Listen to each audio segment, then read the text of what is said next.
Assalamualaikum warahmatullahi wabarakatuh. Teman-teman yang dirahmati Allah Subhanahu wa taala, senang sekali bisa kembali bertemu dengan teman-teman semuanya, melihat wajah-wajah anak muda yang insya Allah wajah-wajah kita ini disaksikan oleh para malaikat. Saking seringnya kita hadir dalam majelis ilmu, sampai-sampai malaikat itu kenal banget sama kita. Jadi malaikat kenal. Ternyata kita walaupun gak banyak followers di antara manusia, insya Allah banyak followers di antara malaikat. Jadi sekali kita setiap Rabu ngeposting lagi taklim, malaikat nge-like. Pas habis posting kita komen, alhamdulillah malam ini dapat ilmu, kata malaikat, barakallah, ya. Jadi saling mengkomen. Yang melihat komen itu Allah Subhanahu wa taala. Tahu berapa malaikat yang nge-followers kita malam ini? Mau tahu berapa? 70.000 malaikat memfollow orang-orang yang duduk dalam majelis ilmu. Jadi Allah Subhanahu wa taala mengutus malaikat setiap hari dengan tugas nyari majelis zikir dan majelis ilmu setiap hari. Turun ke bumi nyari di mana ada majelis ilmu. Sehingga malaikat itu akan masuk ke gang-gang yang paling kecil, yang paling sempit demi untuk menemukan majelis ilmu. Lalu ketika malaikat itu melihat majelis ilmu atau majelis zikir, malaikat itu akan mention ke semua malaikat yang ada. Ada majelis ilmu nih, ada majelis ilmu. Dia nge-tag satu-satu. Gak kayak Instagram kita, kalau nge-tag lebih dari 10 gak bisa ya. Maksimal 10.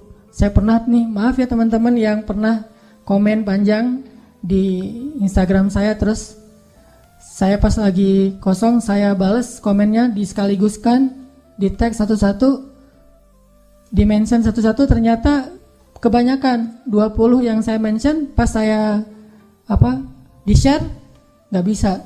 Saya baru tahu ternyata maksimal 10. Akhirnya udah keburu ada kerjaan, akhirnya udah nggak kebalas.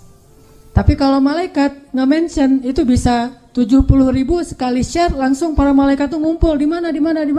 Akhirnya pada datang nih malaikat, 70.000 malaikat. Begitu malaikat datang, malaikat ngelihat kita, malaikat akan menghafal wajah-wajah kita. Dan by the way, malaikat itu nggak pelupa. Jadi, mana malaikat? Wajah saya, jangan lupa ya, nggak perlu gitu-gitu amat. Malaikat sekali ngelihat wajah kita udah nggak akan lupa lagi. Sehingga ntar kalau ketemu di depan pintu surga, ya benar, masuk aja deh, udah kenal kok gitu. Kenal dari mana malaikat? Kan yang sering ke Alatif kan, Tomorrowland TA. Oh iya malaikat, udah masuk, alhamdulillah. The real Tomorrowland is paradise, Jannatul Firdaus al-A'la. Terus kemudian malaikat yang ikut dalam majelis kita akan terus mendoakan kita sampai kita batal wudhu, maaf. Makanya di antara etika duduk dalam majelis ilmu itu adalah berwudu. Dan insya Allah semua kita karena habis sholat dalam keadaan berwudu. Sampai kita batal wudu atau sampai kita meninggalkan masjid. Begitu kita meninggalkan masjid, maka malaikat tidak lagi mendoakan kita dengan doa khususnya ahli ilmu. Malaikat mendoakan dengan doa-doa yang lain, misalnya silaturahim atau bekerja dan seterusnya. Ini artinya kita berbahagia di follow oleh 70.000 malaikat. Siapa yang followersnya udah 10.000? Kok saya doang yang angkat tangan? Enggak, saya mah enggak banyak followersnya. Muzamil, mana Muzamil? Followersnya 300.000 manusia misalnya ya. Ini 70.000, masing-masing followers 70.000 itu bawa lagi followers 70.000. Jadi 70.000 kali 70.000 berapa tuh? Berapa? 49.000. Berapaan? 4,9 miliar? Benar? Benar gak? 4,9 juta apa 4,9 miliar? Benerin aja deh. 4,9 miliar followers. Ada gak orang yang followersnya sebanyak itu? Paling-paling followersnya jutaan ya, puluhan juta. Nggak tahu saya kalau ada followers yang 100 juta. Ini 4,9 miliar. Dan itu bukan manusia, malaikat. Dan mereka bukan cuma nge-follow tetapi juga memberi manfaat buat kita, yaitu dengan mendoakan Allahumma gfirlahu warham, Allahumma gfir lahu warham. Ya Allah, ampuni dosa dia, rahmati dia, ampuni dosa dia, rahmati. Jadi kita duduk aja di sini sambil dapat sakinah. Tahu sakinah? Sakinah itu ngantuk.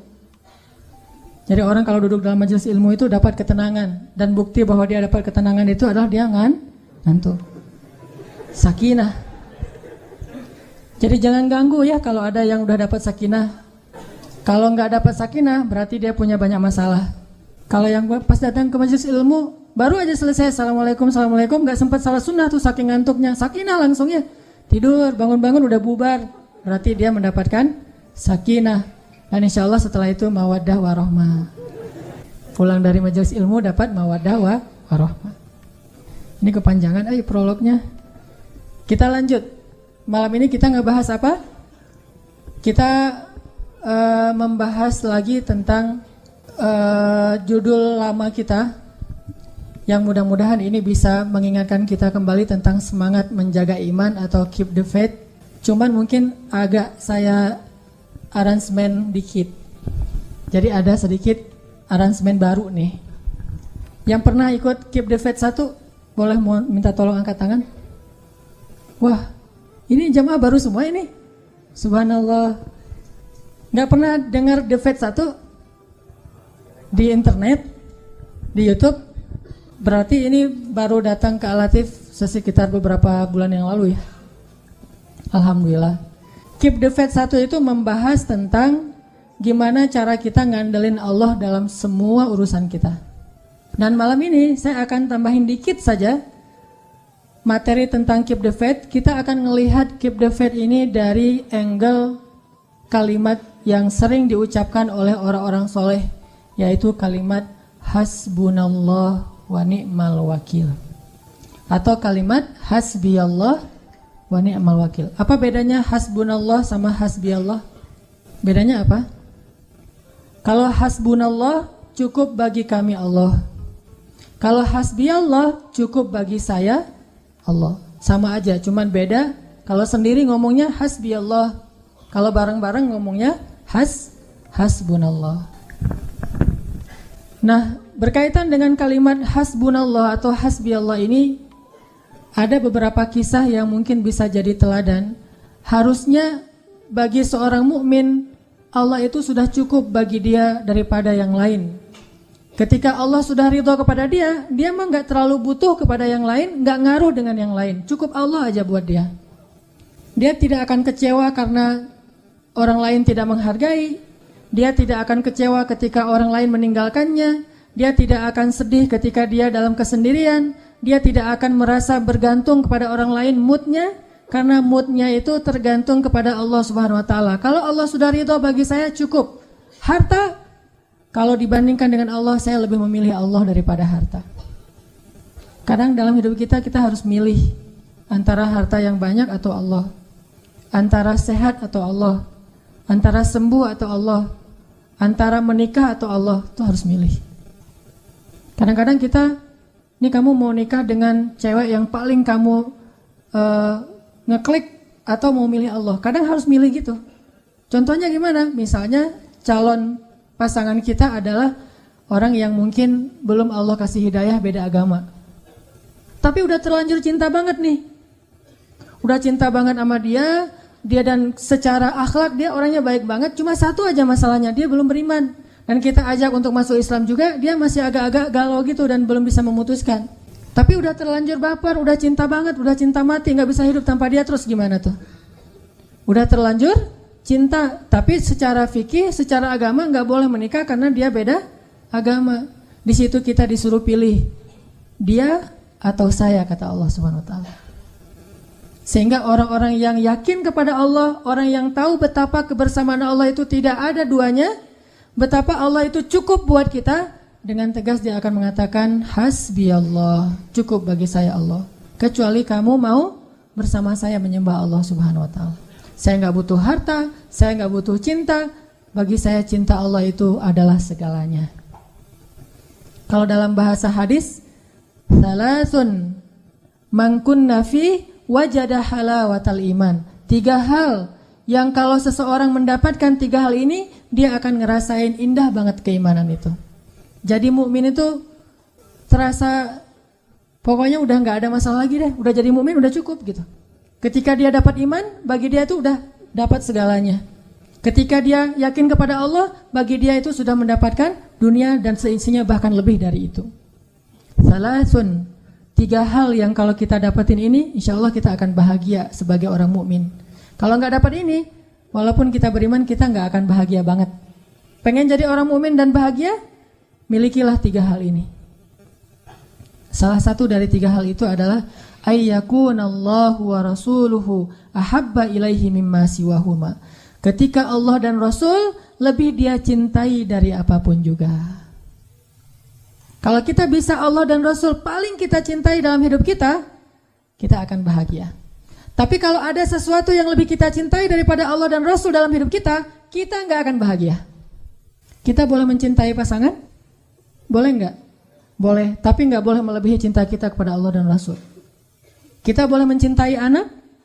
Boleh, tapi nggak boleh melebihi kecintaan kita kepada Allah dan Rasul. Kita boleh mengumpulkan harta, saya nggak bilang cinta harta, mengumpulkan harta. Tapi tidak boleh harta itu masuk ke dalam hati kita sehingga kita mencintainya. Bahkan seperti kita mencintai Allah dan Rasul, nggak boleh. Harus lebih Allah dan Rasul di atas segalanya. Ayyakunallahu wa rasuluhu ahabba ilaihi mimma siwahuma. Pokoknya Allah itu cinta mati saya. Rasulullah itu cinta sejati saya. Dan saya tidak pernah mencintai sesuatu pun atau seseorang pun seperti saya mencintai Allah dan Rasul. Sahabat seperti hampir seluruh sahabat kayak gitu. Hampir seluruh sahabat kayak gitu. Atau bisa kita bilang seluruh sahabat seperti itu. Kecuali mungkin ada beberapa orang sahabat yang orang Badui misalnya, orang pedalaman yang ketemu Rasul cuma sebentar sekali-kalinya. Mungkin dia belum terlalu mengerti makna cinta kepada Allah dan Rasul. Tapi sahabat yang terus berinteraksi dengan Rasul, hidup di samping Rasulullah, semua mereka itu mencintai Allah dan Rasul di atas segalanya. Sangat mencintai Allah dan Rasul. Sehingga kalau mereka ketemu dengan Rasulullah, mereka suka bilang gini, bi abi anta wa ummi ya Rasulullah. Ini kata-kata sahabat yang paling sering terdengar. Bi abi anta wa ummi ya Rasulullah. Apa maksudnya? Engkau lebih saya cintai daripada ayah dan ibu saya, wahai Rasulullah. Engkau lebih saya cintai daripada keluarga saya, ya Rasulullah. Engkau lebih saya cintai daripada anak saya, ya Rasulullah. Engkau lebih saya cintai daripada apapun juga. Seperti Ummu Umarah, seorang perempuan yang saking mencintai Rasulullah, ketika dalam perang Uhud, kaum muslimin mundur dan lari karena mereka hampir kalah, kocar-kacir barisannya. Akhirnya mereka semuanya naik ke atas bukit, tinggallah Rasulullah sendiri di bawah. Ketika Rasulullah tinggal sendiri, Ummu Umarah melihat ke belakang dan ternyata Rasulullah tinggal sendiri. Akhirnya Ummu Umarah lari lagi untuk membentengi Rasulullah dengan tubuhnya. Dia jadikan tubuhnya sebagai perisai Rasulullah SAW. Sehingga waktu itu Ummu Umarah sampai dapat banyak luka di tubuhnya, sampai para ulama mengatakan lebih daripada 20 bekas luka di tubuhnya. Kenapa? Karena ketika orang ingin menebas Rasulullah, Ummu Umarah meletakkan badannya di depan Rasulullah sehingga dia rela dia kena tebas. Ketika orang ingin menombak Rasulullah, dia tahan dengan tubuhnya. Ketika orang memanah Rasulullah, dia jadikan tubuhnya sebagai perisai Rasulullah. Sehingga ketika selesai perang Uhud, Rasulullah datang kepada Ummu Umarah dan melihat tubuh Ummu Umarah yang penuh dengan luka. Bahkan di belakang lehernya Ummu Umarah ini lukanya bekas sayatan pedang itu sampai besar sekali, hampir seolah-olah memutuskan leher Ummu Umarah. Kalau bukan itu, mungkin Ummu Umarah sudah meninggal dunia. Dan akhir hayat Ummu Umarah kehilangan satu lengannya gara-gara membela agama Allah Subhanahu wa taala. Tapi ketika Rasulullah tanya kepada Ummu Umarah, "Ya Umma Umarah, bagaimana keadaanmu?" "Ya Rasulullah, enggak apa-apa, gimana keadaanmu ya Rasul?" Dia malah nanya keadaan Rasulullah. Bagaimana keadaan Rasulullah? Bagaimana keadaan Rasulullah? Dia masih terluka parah. Jadi orang ngigaunya itu gimana Rasulullah? Gimana Rasulullah? Itu ngigaunya. Seperti seorang pemuda yang ngigaunya menyebutkan nama cewek yang dia cintai. Atau seorang pemudi, seorang cewek yang ketika ngigau dia menyebutkan nama orang yang dia cintai. Direkam lagi sama temannya, kemudian diposting di Instagram. Ketahuan deh ya. Ummu Umarah ketika ngigau dalam keadaan sakit keras, Rasulullah, di mana Rasulullah? Saya nggak rela kalau belum tahu kabar tentang Rasulullah. Ketika orang-orang mengatakan, "Ya Ummu Umarah, Rasulullah dalam keadaan selamat dan sehat." dan beliau tidak terlalu parah lukanya. Alhamdulillah beliau selamat, sedang dirawat sekarang. Alhamdulillah. Bawakan saya ingin bertemu dengan Rasulullah. Ummu Umarah. Padahal di tubuhnya banyak luka. Sehingga Rasulullah berdoa, ya Allah berkahilah Ummu Umarah, keluarga Ummu Umarah. Begitu juga dengan Abu Bakar As-Siddiq. Ketika dalam masa-masa sulit di Mekah, saat Rasulullah SAW sedang sholat di depan Ka'bah. Waktu itu Rasulullah lagi sholat dan Abu Bakar melindungi Rasulullah. Jadi Abu Bakar di samping Rasulullah jadi kayak bodyguard gitu, jadi kayak pengawal Rasulullah. Ketika Rasulullah sedang sholat, Rasulullah membacakan ayat Al-Quran, Abu Bakar menjadi pengawalnya. Begitu datang Abu Jahal ingin menyentuh Rasulullah, langsung ditahan oleh Abu Bakar. Ya Abul Hakam, jangan ganggu orang yang menyembah Allah. Kemudian akhirnya mereka mengeroyok Abu Bakar sampai wajahnya tidak dikenali, digebukin rame-rame sama Abu Jahal dan kawan-kawannya. Sampai dalam bahasa ayat atau dalam bahasa sejarah, wajahnya sampai tidak dikenali, artinya hancur-hancuran, babak belur Abu Bakar As-Siddiq demi membela Rasulullah. Kemudian digotong oleh keluarganya kepada Bani Taim, keluarganya Abu Bakar, kabilah Taim. Ketika beliau sadar dari pingsannya, yang pertama beliau tanya, di mana Rasulullah? Bagaimana keadaan Rasulullah? Bagaimana keadaan Rasulullah? Orang-orang mengatakan, ya Abu Bakar, kami mengkhawatirkan keadaanmu, tetapi engkau masih mengkhawatirkan Muhammad. Kata ibunya, wahai anakku, istirahat dulu, minum obat, makan, minum dan seterusnya. Kata Abu Bakar, demi Allah, saya tidak akan makan dan minum sebelum saya tahu keadaan Rasulullah SAW. Ayyakunallahu wa rasuluhu ahabba ilaihi mimma siwahuma. Tidakkah kita cemburu kepada orang-orang seperti itu? Baru kita akan bahagia dengan perasaan cinta kita. Kalau tidak, kita akan diperbudak dan sengsara justru oleh perasaan kita sendiri. Akhirnya Abu Bakar menyuruh orang, keluarganya termasuk ibunya, untuk membantu beliau berdiri, kemudian membantu beliau berjalan secara tertatih karena beliau lagi dalam keadaan luka berat, habis bangun dari pingsannya, datang ke rumah Rasulullah SAW. Ketika masuk ke rumah Rasulullah, ke rumah Khadijah, melihat wajah Rasulullah tersenyum, Abu Bakar langsung kayak orang udah segar, nggak perlu lagi dipegang, saya udah sehat. Gara-gara ngelihat Rasulullah selamat. Kemudian Rasulullah bertanya, bagaimana kabarmu ya Rasulullah? Kata Abu Bakar, kata Abu Bakar, bagaimana kabar engkau ya Rasulullah? Saya tidak masalah, kalau gitu kabar saya baik. Kalau Rasulullah sakit, kabar saya lebih sakit. Kalau Rasulullah sehat, berarti kabar saya baik ya Rasulullah, tidak masalah. Hanya sedikit luka karena dipukul sama mereka. Enggak pernah ngeluh, ya Rasulullah saya mah babak belur. Udah lihat kan kesetiaan saya? Enggak gitu-gitu amat. Saya mah enggak apa-apa ya Rasulullah, yang penting engkau sehat. Begitu cintanya beliau kepada Allah dan Rasul, dan tidak ada yang lebih beliau cintai daripada Allah dan Rasul.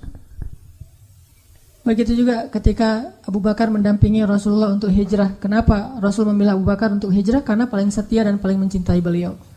Di perjalanan, ketika lagi jalan dengan Rasulullah, Abu Bakar kadang berdiri di depan, kadang berdiri di belakang, kadang berjalan di sebelah kanan, kadang berjalan di sebelah kiri, terus saja mundar-mandir, ngelilingin Rasulullah terus kayak orang tawaf gitu. Dan wajahnya tuh gelisah banget, khawatir banget. Sampai Rasulullah bertanya, ya Abu Bakar, mabik, kenapa kamu ya Abu Bakar? Kok mundar-mandir keliling di belakang depan saya? Kata Abu Bakar, ya Rasulullah, kadang ketika saya berada di sebelahmu, saya khawatir ada musuh yang akan menghadangmu di depan. Jadi saya ke depan biar saya duluan yang kena.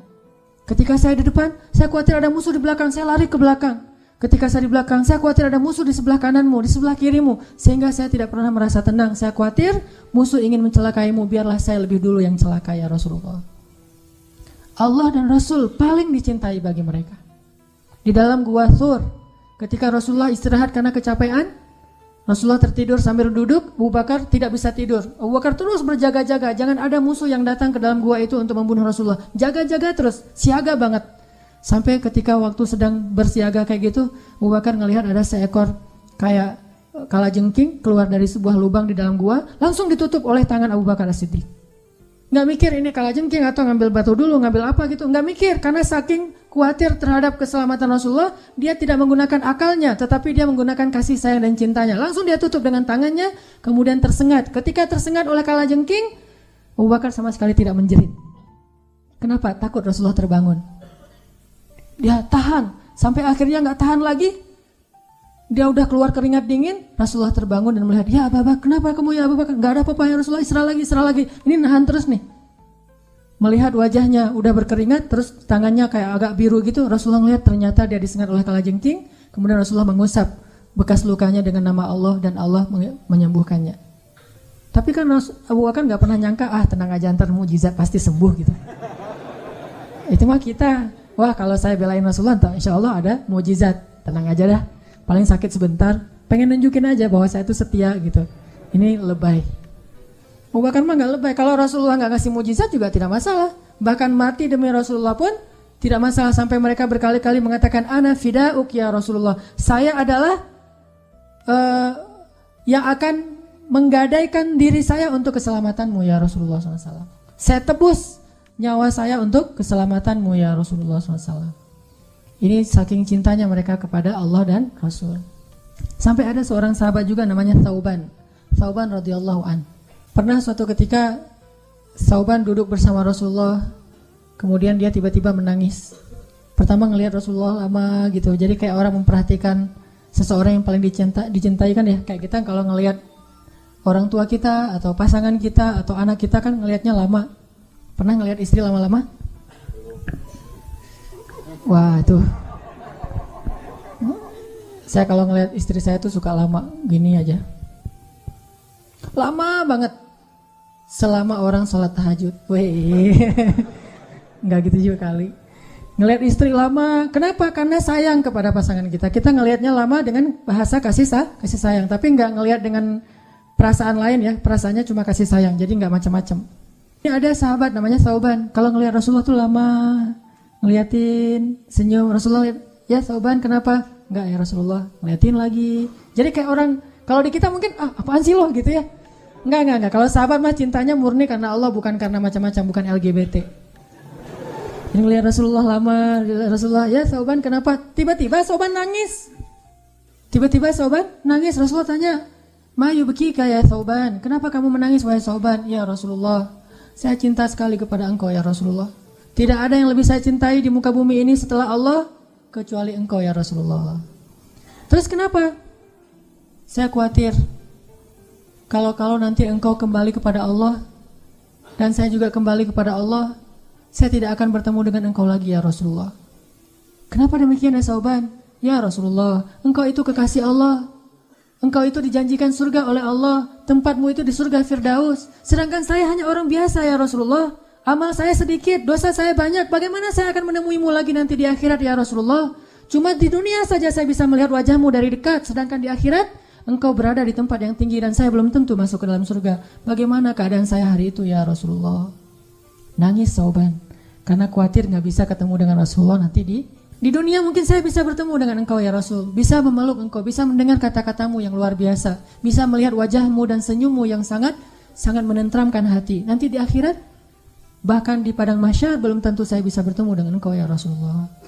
Akhirnya Rasulullah kemudian mendoakan Thauban dan mengajaknya untuk banyak melakukan sujud sehingga nanti bisa bareng dengan Rasulullah di surga Firdaus, berselawat kepada Rasulullah sallallahu alaihi wasallam.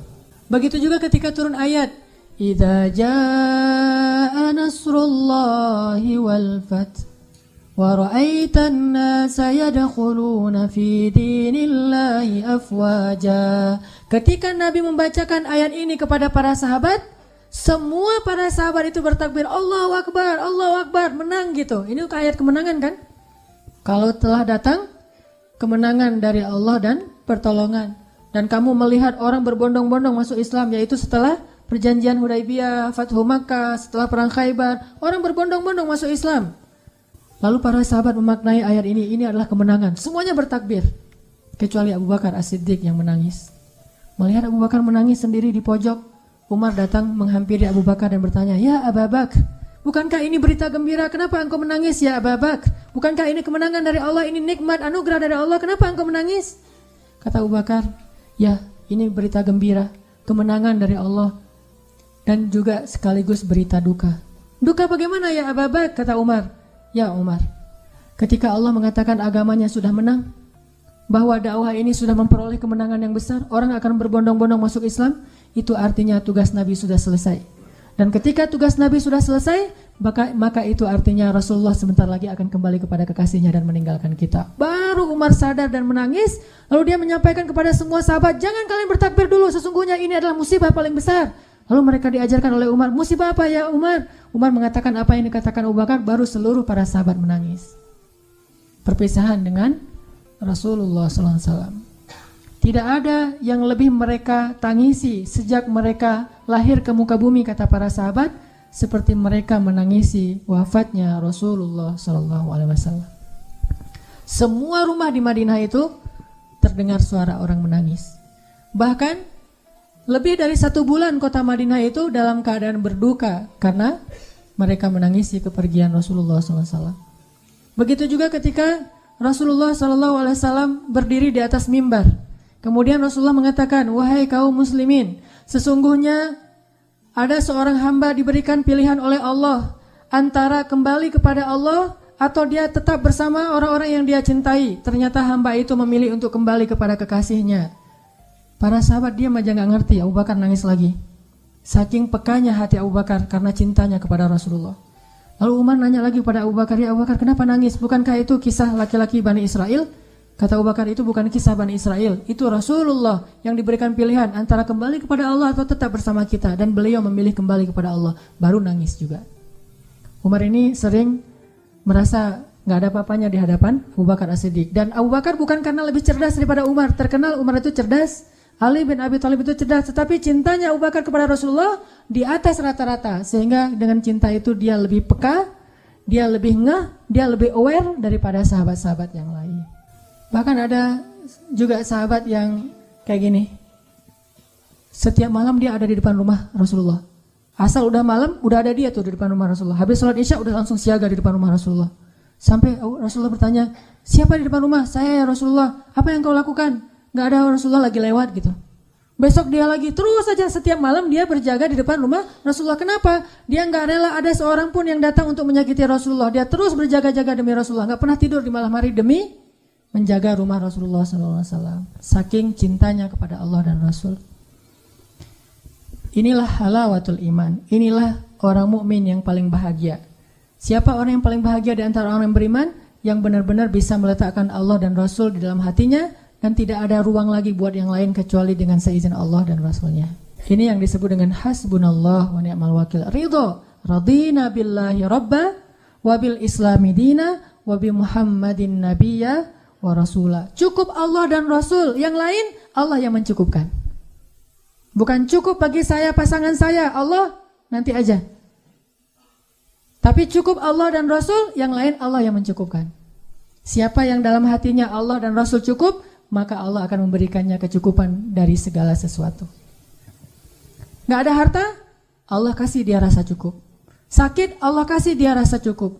Sendiri Allah kasih dia rasa cukup. Yang membuat kita sengsara itu bukanlah kita kekurangan harta, bukanlah kita sendiri, bukan kita dalam keadaan susah atau banyak penyakit. Yang membuat kita sengsara itu hati kita tidak cukup merasa bahagia.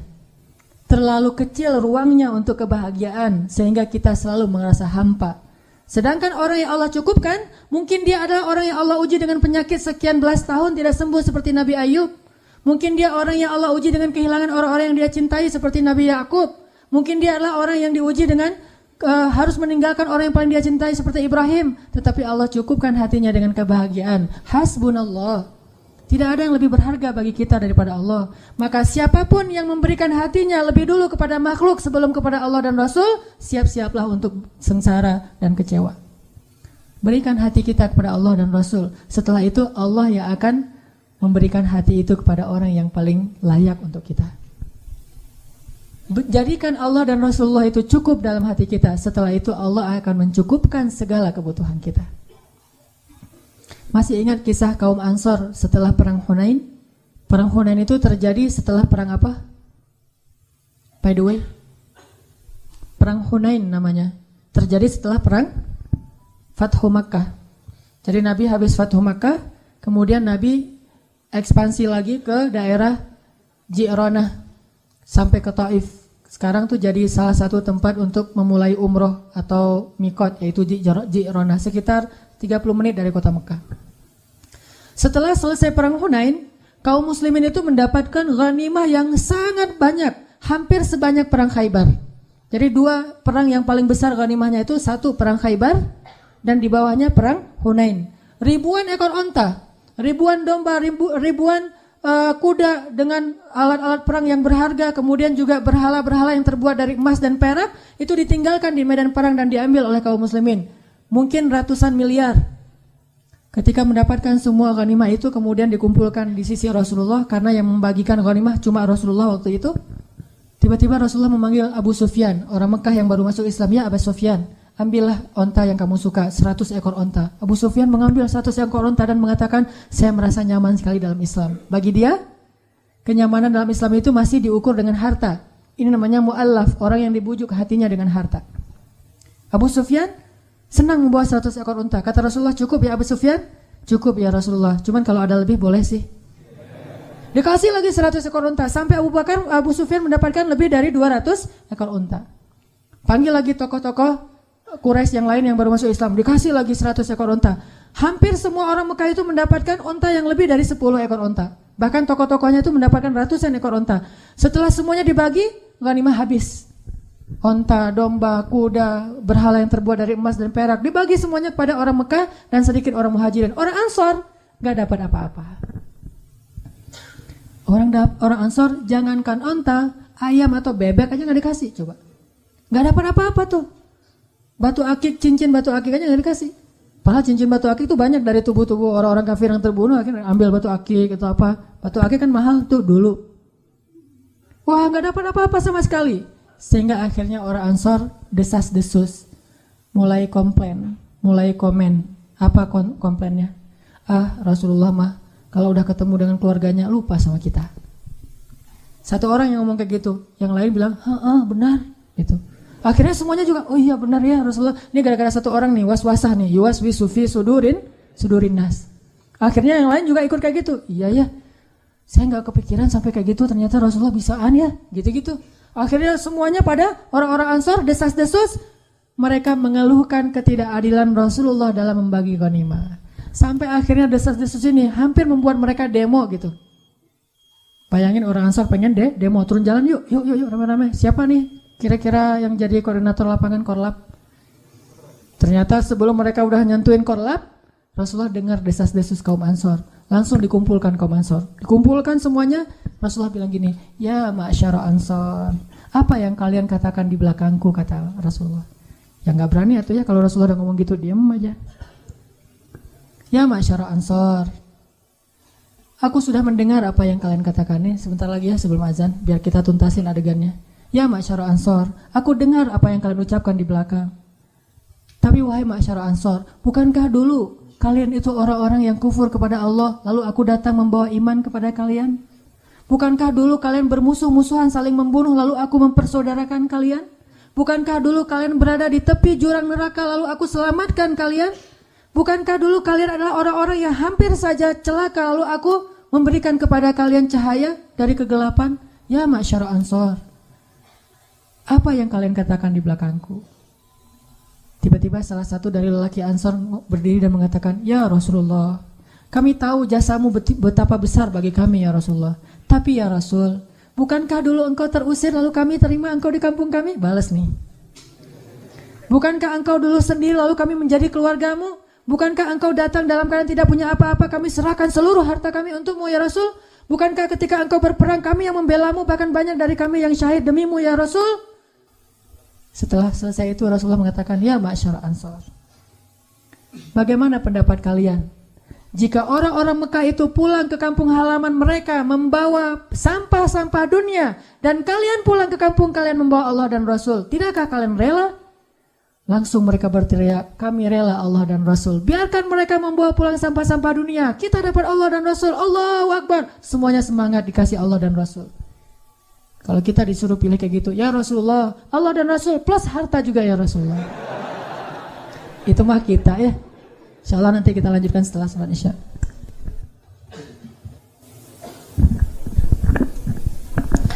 Bismillahirrahmanirrahim.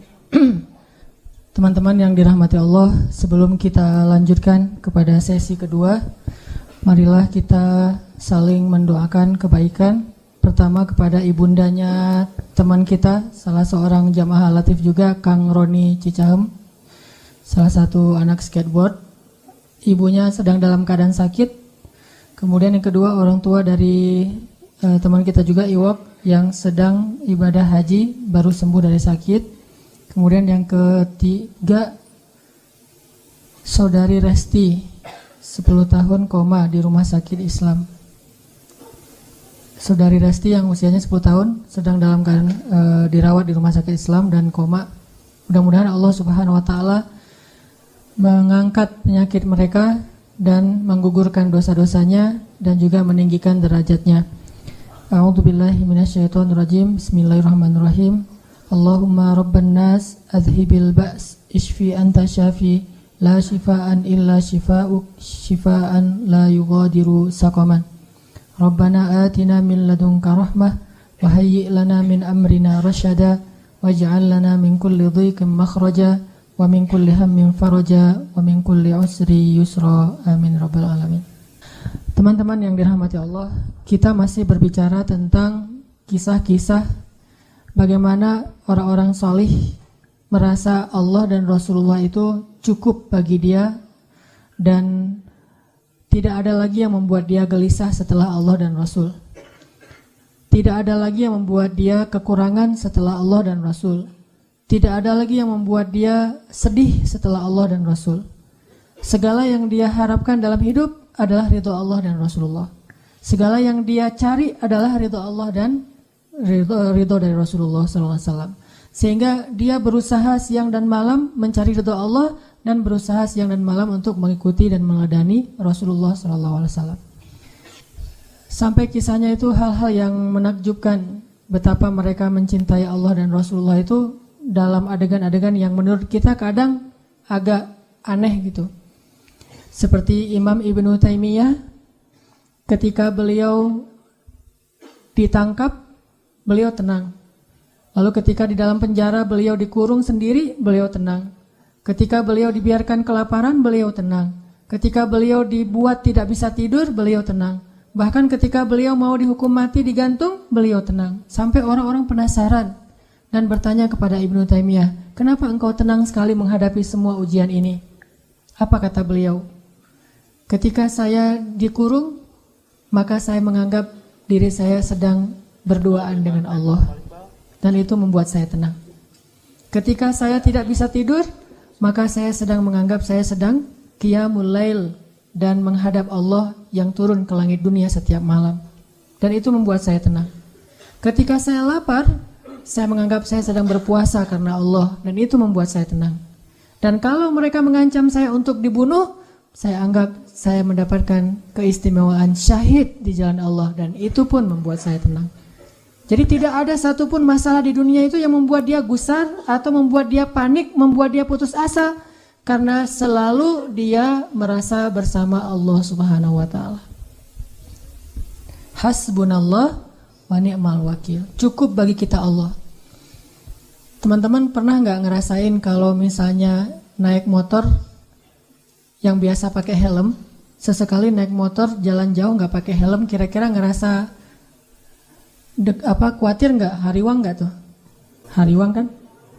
Hariwangnya bukan karena takut kecelakaan, takut ada razia. Terus ketika jalan pakai helmnya tuh yang udah standar SNI misalnya, udah bagus, rasanya gimana?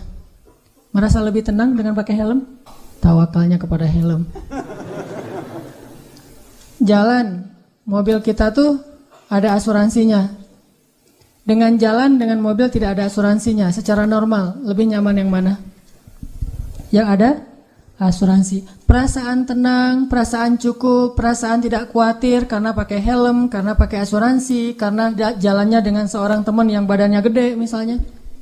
Jalan kita kemana gitu ya, ke tempat-tempat umum yang kadang-kadang kita nggak tahu ada orang macam-macam, tapi kita jalannya tuh bareng teman yang dia tuh sebutlah kolonel muda, pakai baju loreng, dia bawa pistol kemana-mana, jalan sama dia. Kita kan agak kebawa-bawa gaya-gaya dikit ya, soalnya ada teman. Begitu dia nggak ada, ciut langsung gitu. Kenapa bisa kayak gitu? Karena merasa tenang, cukup dengan ada orang-orang yang kita anggap bisa melindungi kita, dengan ada hal-hal yang bisa melindungi kita. Apakah kalau kita membaca doa ketika kita meninggalkan rumah, kita ngerasa tenang seperti pakai helm? Kalau belum baca doa, astagfirullah, ternyata saya belum baca doa. Subhanalladzi sakharana hada. Pas sudah selesai baca doa, udah tenang nih. Nyetirnya tenang nih, kenapa? Udah baca doa. Nyetirnya tenang, kenapa? Karena udah tawakal sama Allah. Ninggalin keluarga tenang, kenapa? Karena udah baca doa. Ya Allah, saya titipkan keluarga saya kepadamu, engkau sebaik-baik penjaga. Udah pergi tenang. Walaupun kita agak-agak sering dengar berita buruk tentang kondisi di lingkungan kita, tapi begitu kita baca doa jadi tenang. Ala bidzikrillahi tatmainnul qulub. Itulah orang yang menjadikan Allah hasbiyallah. Terus kalau ada masalah diingatkan, tenang aja lah, kita serahin aja sama Allah. Oh iya ya, serahin sama Allah, gampang lah kalau kayak gitu mah. Udah ngelibatin Allah jadi tenang. Itu berarti hasbiyallah. Sehingga kalau ada masalah sedikit, udah serahin aja sama Allah. Ya udah, tenang. Udah ntar Allah yang balas. Oh, Allah sebaik-baik pembalas. Balasannya jauh lebih baik daripada balasan manusia. Tenang. Kenapa bisa merasa tenang? Karena di hatinya itu hasbi Allah, cukup Allah, dan yang lain itu nggak akan pernah memberi kecukupan buat kita kecuali Allah Subhanahu Wa Taala. Saya beberapa kali pernah misalnya harus pergi malam-malam. Bukan perjalanan saya yang saya khawatirkan, tapi keluarga yang saya tinggalkan. Ini gimana nih keadaan keluarga di lingkungan yang mungkin beberapa tetangga pernah kemalingan misalnya, dan tidak ada laki-laki di rumah. Saya pergi, atau namanya walaupun ada laki-laki juga, namanya perampok mungkin rame-rame, atau habis kejadian, ada rasa khawatir kan? Tapi saya harus pergi malam-malam karena ada acara qiyamul lail atau acara itikaf. Begitu keluar dari rumah, bismillahirrahmanirrahim, la haula wala quwata illa billah, subhanalladzi sakhkhara lana hadza, sampai kalimat ya Allah aku anta sahibu fis safar wal khalifatu lil ahl fil ahl. Engkau teman dalam perjalanan dan penjaga untuk keluarga yang saya tinggalkan. Itu jadi tenang. Kalau kita merasa dizalimi oleh orang lain, kita berdoa, ya Allah beri saya ganti yang lebih baik. Tenang. Pokoknya kalau udah melibatkan Allah jadi tenang gitu. Ala bidzikrillahi tatmainnul qulub. Itu baru namanya hasbi Allah. Dan Allah bilang, ana inda dhanni 'abdi bi. Aku tergantung prasangka hambaku kepadaku. Kalau kita berprasangka baik kepada Allah, Allah seperti yang kita persangkakan. Apalagi sih yang membuat kita khawatir setelah Allah? Apalagi sih yang membuat kita merasa kekurangan setelah Allah Subhanahu Wa Taala? Jadi jadikanlah Allah segalanya dalam hidup kita, cinta kita yang paling sejati dan yang paling besar di dalam hati kita. Allahu Akbar. Kenapa demikian? Kenapa Allah harusnya yang paling kita cintai dalam hidup kita, kemudian Rasulullah SAW, baru yang lain-lain. Yang lain mah yang kesekian lah. Termasuk keluarga kita, termasuk anak kita, termasuk istri dan suami kita, termasuk orang tua kita, harta kita. Itu mah yang kesekian. Nomor satu Allah dan Rasul. Kenapa? Karena tidak ada yang lebih mencintai kita seperti cinta Allah Subhanahu Wa Taala kepada hambanya. Dan setelah itu tidak ada yang mencintai kita seperti cintanya Rasulullah SAW kepada umatnya. Tahu gimana cinta Rasulullah kepada kita? Salah satu di antara cinta Rasulullah kepada kita yang gak bisa digantikan oleh siapapun, termasuk oleh orang tua kita. Ayah ibu kita gak bisa mencintai kita seperti cinta Rasulullah. Pasangan kita yang katanya sehidup semati gak bisa mencintai kita seperti cintanya Rasulullah. Gimana cintanya Rasulullah? Nanti di padang mahsyar Allah Subhanahu Wa Taala berfirman, yauma yafirrul mar'u min akhihi wa ummihi wa abihi wa sahibatihi wa banihi likulli imri'in minhum yawma idzin sya'nun yughni. Hari ketika seorang ayah lari dari anaknya, seorang suami lari dari istrinya, istri lari dari suaminya, anak lari dari orang tuanya, pasangan lari dari pasangannya, sahabat lari dari sahabatnya. Likulli imri'in yauma idzin, pada hari itu semua orang sya'nun yughni, sibuk ngurus diri sendiri, kecuali satu orang. Semua orang, Nabi Adam, Nabi Nuh, Nabi semua anbiya dan semua manusia pada hari itu yauma idzin sya'nun yughni. Likulli imri'in minhum yawma idzin sya'nun yughni. Semuanya sibuk dengan diri sendiri. Udah lupa tuh, kita dikuburin satu liang lahat dengan pasangan sejati kita, tapi pas kita bangkit kita nggak akan lihat ke sebelah kanan kiri kita. Dia juga nggak usah kegeeran, dia juga akan ngeliat kita kok. Saya nggak akan lihat dia, tapi dia pasti ngelihat saya nih. Nggak usah GR. Di hari akhirat itu nggak perlu GR, karena dia juga nggak bakalan lihat, nggak akan ingat sama kita tuh. Kita lihat, misalnya kita manggil dia panggilan kesayangan kita, say gitu ya. Say, gini panggil-panggil dia pergi aja tuh. Kenapa nih orang pergi? Jangan-jangan dia udah lupa ingatannya, belum balik soalnya udah kelamaan tidur di dalam kubur gitu misalnya. Nah, likulli imri'in yauma idzin sya'nun yughni. Enggak peduli, dia ngelihat kita, dia tahu ini suami saya nih, dia tahu ini anak saya nih, dia tahu ini orang tua saya, dia tahu bahwa dia adalah kekasih kita adalah kekasihnya. Dia tahu, tetapi saking takutnya dia terhadap dirinya dan saking dia mementingkan dirinya pada hari itu dia enggak peduli dengan kita. Bahkan nauzubillah, kalau kekasihnya di sebelah diseret oleh malaikat, dia nggak akan nolong. Nggak akan nolong kita dia mah. Dia yang penting selamat. Saya udah selamat. Kekasihnya ya terserah. Nanti kalau dia udah beres, baru nanti dia itu juga nggak semua orang bisa seperti itu. Tapi Rasulullah satu-satunya orang yang pada hari itu yang sangat sibuk mondar-mandir, sibuknya luar biasa cuma satu orang, Muhammad SAW. Itu sibuk banget. Gimana sibuknya Rasulullah? Ketika lagi di padang mahsyar, Rasulullah langsung mencari mana umatku. Dia cari, siapa kamu? Umat Muhammad. Sini.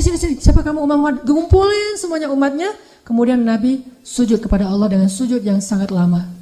Sampai Allah mengatakan, ya Muhammad, bangkitlah dari sujudmu. Sal tu'tah, minta akan saya beri. Bangkit dari sujudmu. Ya Allah, saya tidak akan bangkit dari sujud saya sebelum saya mendapatkan apa yang engkau janjikan.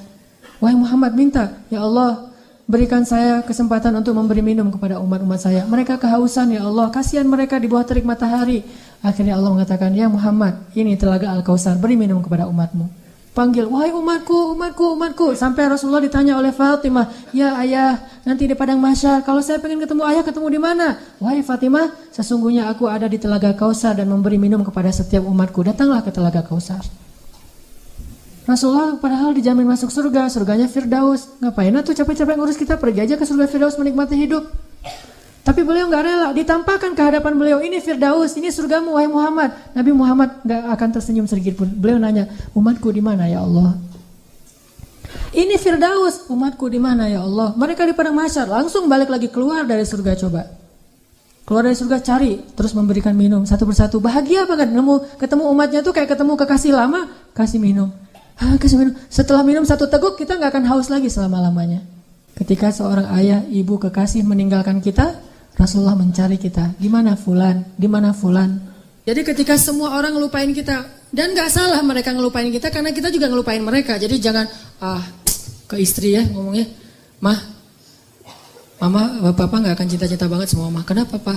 Nanti mama pasti akan ngelupain papa. Enggak kok pak, nggak akan lupa. Kapan pak? Nanti di akhirat. Oh iya, papa juga gitu kan? Iya sih. Di situ emang semua orang saling melupakan, dan saling melupakan itu bukan karena Allah mencabut memori dan ingatan kita, karena memang kita mementingkan diri sendiri kecuali Rasulullah SAW. Di mana umatku ya Allah? Kasih minum satu-satu. Setelah dikasih minum, Rasulullah SAW sujud lagi. Ya Muhammad, kenapa engkau sujud? Sujudnya lama banget sambil menangis di hadapan Allah. Ya Rabbi. Terus Allah mengatakan, bangun ya Muhammad, aku berikan apa yang kau minta. Ya Allah, selamatkanlah umatku dari Sirat.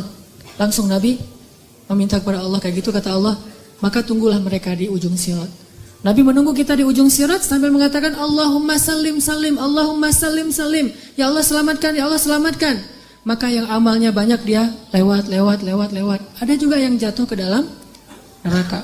Rasulullah ketika tahu umatnya masih banyak yang di dalam neraka, langsung sujud lagi di hadapan Allah. Sujud yang sangat lama. Allah mengatakan, ya Muhammad, bangkitlah dari sujudmu, apa yang kau inginkan? Ya Allah, selamatkanlah seseorang dari api neraka yang di dalam hatinya ada iman walaupun sekecil biji kurma. Akhirnya kata Allah, selamatkan mereka yang ada iman sekecil biji kurma di dalam neraka. Nabi langsung pergi ke pintu neraka, mencari umatnya. Wahai malaikat, cari umat saya yang ada iman sekecil biji kurma dan selamatkan mereka. Dikeluarin. Ketika ketemu dengan Rasulullah, mereka dalam keadaan habis disiksa luar biasa, wajah mereka, tubuh mereka rusak parah. Rasulullah melihat mereka dengan air mata, kasihan, memeluk mereka, dipersilakan masuk ke surga. Setelah selesai udah nggak ada lagi, malaikat udah nggak ada lagi. Balik lagi ke hadapan arasy Allah. Di bawah arasy Allah, Nabi sujud lagi yang lama. Dalam sujud lama itu kemudian Nabi menangis. Allah berkata, ya Muhammad, kenapa menangis? Ya Allah, selamatkanlah umat saya dari api neraka yang mereka di dalam hatinya ada iman sekecil biji jagung. Kecil jagung. Kata Allah, aku izinkan. Akhirnya Nabi Muhammad lari lagi ke neraka. Wahai malaikat, keluarkan yang ada iman sekecil jagung. Keluar lagi sekian ribu, sekian juta umat Nabi Muhammad. Udah selesai semua, udah gak ada sisa. Balik lagi di bawah arus Allah. Sujud lagi yang lama, nangis lagi sepanjang waktu yang cukup lama. Sampai Allah bertanya, ya Muhammad, bangkit. Apa yang kau inginkan ya Allah? Keluarkanlah umatku yang di dalam neraka, yang di dalam hatinya ada iman sekecil biji sawi, zarrah. Kata Allah, aku izinkan. Lari lagi ke neraka, selamatin lagi. Balik lagi, sujud lagi, ya Allah. Kata Allah, ya Muhammad, apa lagi ya Muhammad? Bukankah aku sudah menyelamatkan banyak dari umatmu? Ya Allah, demi kasih sayang yang engkau miliki, selamatkanlah umatku yang mereka tidak punya amal kecuali hanya mengatakan la ilaha illallah. Kata Allah, aku izinkan. Nabi Muhammad kemudian lari ke neraka menyelamatkan kita dengan seizin Allah. Makanya Nabi mengatakan, katakan la ilaha illallah, baru aku bisa menyelamatkan kalian. Ketika ketika pamannya mau meninggal, apa kata Nabi? Wahai paman, ucapkan kunci surga la ilaha illallah biar aku bisa nyelamatin paman. Walaupun gak ada amal sama sekali, tapi pamannya dengan takdir Allah tidak mengucapkan. Sibuk Rasulullah sepanjang padang mahsyar yang panas, kemudian di sirat, kemudian di depan pintu neraka, terus sibuk untuk memikirkan ummati. Ya Rabbi, kaifa ummati? Gimana umatku ya Allah? Rasulullah hanya membukakan pintu surga untuk kita, tapi beliau tidak masuk surga. Kita yang disuruh masuk surga, beliau keluar lagi, sibuk lagi dengan yang lain. Kita yang difikirkan oleh Rasulullah SAW. Apakah orang tua kita bisa melakukan itu nanti di akhirat? Tidak. Cinta yang paling besar dari Rasulullah. Enggak lupa sama kita, kenal juga enggak. Bahkan kita berselawat kepada beliau aja malas. Beliau tidak menyelamatkan, ya Allah selamatin aja orang yang berselawat kepada saya. Yang enggak mau selawat enggak usah. Enggak. Yang ada iman sekecil zarrah, yang ada iman sekecil jagung, yang ada iman sekecil biji kurma, enggak masalah, yang penting umatku ya Allah, selamatkan mereka. Sampai pernah orang kalau sakaratul maut itu kan sakitnya luar biasa ya. Dan kita tahu adegan sakaratul maut Rasulullah. Apa yang beliau panggil? Ummati. Umatku. Ketika beliau haji wada, apa yang beliau ucapkan? Sampaikan apa yang kalian dengar ini kepada umatku yang tidak mendengar, kepada kaum muslimin yang tidak mendengar. Akhirnya riwayat itu sampai kepada kita. Terus mikirin kita, hingga suatu hari Nabi lagi duduk bersama sahabat. Nabi bilang gini, wahai para sahabat, tahukah kalian siapa manusia yang paling dicintai oleh Allah dan aku juga mencintainya? Kata para sahabat, para nabi ya Rasul. Kata Rasul, kalau para nabi wajar dicintai oleh Allah, mereka itu adalah utusan-utusan Allah. Mereka dapat wahyu dari Allah. Mereka langsung berbicara dengan Allah seperti Musa, wajar dicintai oleh Allah. Tapi bukan itu maksud saya. Oh, kalau gitu para sahabat-sahabat Nabi seperti kami ya Rasul. Kalau kalian bertemu dengan aku, wajar jika Allah mencintai kalian. Wajar jika aku mencintai kalian karena kalian bertemu dengan aku. Dan kalian menjadi orang-orang yang langsung melihat mukjizatku. Tapi ada yang lebih dicintai oleh Allah daripada kalian. Siapa ya Rasulullah? Mereka adalah umatku yang datang setelah kalian. Mereka tidak pernah melihat aku, tetapi mereka beriman kepadaku dan mencintaiku, mengikuti sunnahku. Aku rindu kepada mereka. Kalian adalah sahabat-sahabatku, tapi mereka adalah keluargaku, kata Rasulullah SAW. Kita ini dianggap keluarga Rasul, Ahlul Bait loh. Bukan kita yang ngaku-ngaku Rasulullah keluarga kita. Itu mah wajar banget, orang kita orang biasa, Rasulullah orang luar biasa. Tapi Rasulullah ngaku kita sebagai keluarganya. Padahal Rasulullah tahu gak semua dari kita itu setia kepada beliau. Yang marah ketika nama beliau dicoreng, yang marah ketika tentang beliau itu diselewengkan, yang marah ketika beliau dihina. Gak semua dari kita punya kesetiaan yang besar kepada beliau. Tapi beliau menganggap kita keluarganya. Beliau rela menghabiskan hidupnya dalam kesusahan demi supaya hidayah ini sampai kepada kita. Siapa sih yang mau susah payah untuk kita kalau bukan karena mencintai kita?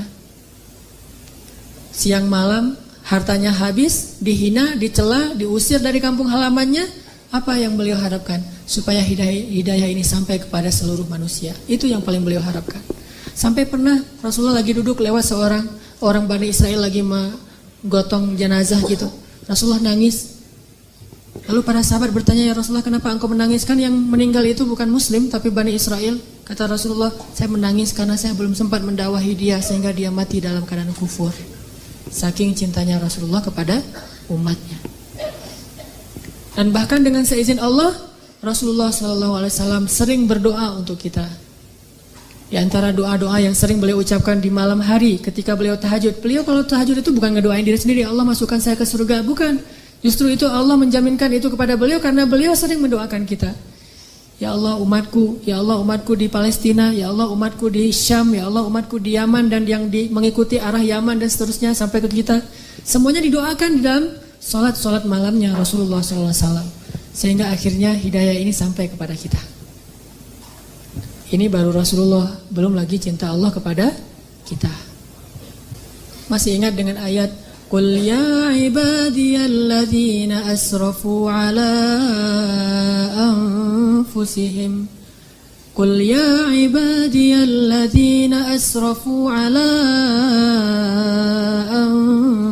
anfusihim La taqnatu min rahmatillah.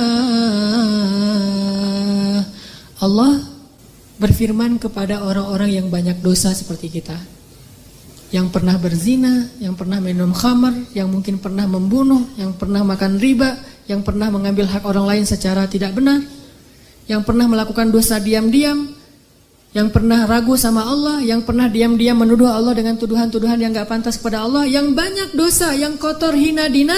Allah bilang, ya ibadi, hambaku gitu. Lembutnya panggilan Allah kepada kita. Allah gak panggil, wahai manusia, wahai pendosa, wahai orang yang hina. Enggak, Allah bilang, Qul ya ibadiyalladzina asrafu ala anfusihim. Bilang kepada hamba-hambaku yang banyak dosa. Tapi Allah gak bilang yang banyak dosa, yang melampaui batas terhadap dirinya. Lembut sekali bahasa Allah. Udah banyak dosa, Allah masih memanggil kita hamba. Sama kayak seorang ibu, anaknya udah durhaka siang malam kepada ibunya, ibunya masih memanggil kepada anaknya, anakku gitu. Gak marah sama sekali. Bahkan ketika kita melakukan dosa, diam-diam di malam hari, tidak ada yang melihat kecuali Allah, kemudian cuma satu malaikat yang mencatat. Allah Subhanahu wa ta'ala berbisik kepada malaikat itu, jangan catat dulu, mungkin besok dia akan bertobat. Dan jangan kabarkan ini kepada malaikat yang lain. Allah kalau kita buat dosa diam-diam, Allah tutupi aib kita, gak mau ngasih tahu kepada yang lain. Tapi begitu kita taubat, Allah langsung mengatakan, wahai para malaikat, lihat hambaku itu, dia bertaubat. Giliran kita beramal soleh, Allah umumkan. Giliran kita buat dosa, Allah diam aja. Allah ngelihat, Allah maha syahid, maha alim, maha khabir. Allah menyaksikan yang kita lakukan di malam hari. Allah ngelihat hambaku. Ketika Allah melihat hambaku, Allah kasihan sama kita. Kenapa engkau melakukan itu, wahai hambaku? Malaikat mau catat, wahai malaikat tunggu dulu ya, besok dia mau bertobat mungkin. Dan Allah gak akan manggil, hei malaikat semuanya lihat nih hambaku lagi berbuat dosa. Enggak, ditutup ya aib kita. Besok ditunggu sehari. Oh malaikat, ya Allah nih udah besok nih, tar dulu, tar malam mungkin dia taubat. Allah membuka pintu taubat untuk dosa siang hari di malam hari. Allah buka pintu taubat di malam hari untuk dosa di siang hari, dan membuka pintu taubat di siang hari untuk orang yang berdosa di malam hari. Oh tunggu nanti malam dia mungkin bertobat. Udah malam, ya Allah dia udah tidur, mungkin bentar lagi dia bangun. Gak bangun juga, 24 jam Allah nunggu kita. Gak boleh catat dulu. Hari pertama gak bertobat, gak datang kepada Allah. Tunggu nanti hari Jumat, siapa tahu pas hari Jumat dia datang bertobat kepadaku. Allah tunggu di pintu masjid, mana hambaku yang itu gak datang-datang. Allahu Akbar, Allahu Akbar. Kita masih sibuk di rumah, kita sibuk di pasar, kita sibuk bekerja, kita menunda-nunda, alasannya kita macet di jalan. Allah tunggu kita di masjid. Di mana? Di depan mihrab. Begitu imam mau naik ke atas mimbar, Allah, mana hambaku, kayak seorang yang mencari kekasihnya yang hilang. Gak datang juga, ya udah malaikat tunggu Jumat yang akan datang. Ya Allah, ini udah berapa puluh Jumat, tunggu Ramadan. Ya ayyuhalladzina amanu kutiba alaikumussyiyam. Allah tunggu di langit dunia. Ini Ramadan, mudah-mudahan hambaku datang. Gak datang juga, Allah tunggu. Oh siapa tahu nanti dia akan datang kalau nanti dia sudah menikah. Udah nikah belum datang juga. Ya udah deh, wahai malaikat, kasihan nanti daripada hambaku nggak salah sadar, kasih dia sedikit masalah. Allah kasih masalah buat kita karena Allah pengen banget ngampuni dosa-dosa kita. Allah ngasih kita musibah karena Allah pengen banget ngelihat kita datang menangis, lalu Allah Subhanahu wa ta'ala akan menyambut kita dengan kasih sayangnya. Halummu ilayya ya Rabbi, datang ke sini wahai hamba-hambaku, kasih masalah dikit. Gak datang juga. Terus kata Allah, malaikat jangan catat dulu. Kenapa ya Allah? Siapa tahu nanti di akhir hayatnya dia balik kepadaku. Tunggu sama Allah. Begitu kita sakit menjelang kematian kita, Baru Allah ternyata melihat kita kayaknya nih udah ada perubahan. Tiba-tiba kita datang kepada Allah menyesal, ya Allah saya banyak dosa. Ini bentar lagi malaikat mau cabut nyawa kita. Tuh kan hambaku ini bertobat. Sini hambaku. Langsung diselamati, langsung seolah-olah didekat, dipeluk oleh Allah. Dan malaikat yang mencatat tadi tidak jadi mencatat. Kata Allah, lihat wahai malaikat, hambaku ini bertobat. Jangan catat keburukan dia. Wahai seluruh malaikat, lihat hambaku ini sudah bertobat. Allah umumkan. Lalu Allah mendekap kita dengan kasih sayangnya.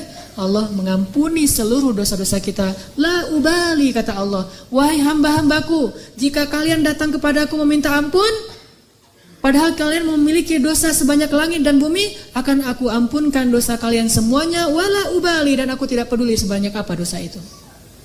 Kalian datang kepadaku meminta ampun, walaupun kalian sekian puluh tahun berdosa kepadaku, aku ampuni. La ubali, aku tidak peduli berapa lama kalian berdosa kepadaku. Sejenak saja kalian bertobat, aku ampuni.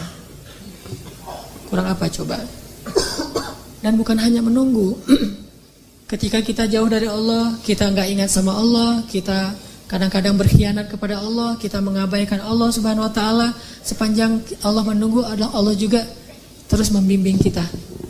Kalau kita salah jalan, Allah kasih petunjuk. Dapat petunjuk nih, gimana petunjuknya? Gak sengaja tiba-tiba kita dapat nasihat dari orang soleh. Gak sengaja mendengar suatu ceramah yang kita banget. Nih penceramahnya kayak kenal saya nih. Kenapa bisa gitu? Allah yang buat demikian. Allah kasih kita jalan. Jadi ibaratnya ada orang yang sering kita sakitin, kita ledekin, kita hina, kita khianatin, kita sakitin. Tapi ketika kita salah jalan, dia bilang, enggak, kesini jalannya yang itu, yang benar tuh, yang benar, ini mas sesat, bahaya nih, kamu nanti bisa celaka. Masih nolongin kita kalau kita tersesat. Allah Subhanahu Wa Taala masih melindungi kita dari kecelakaan.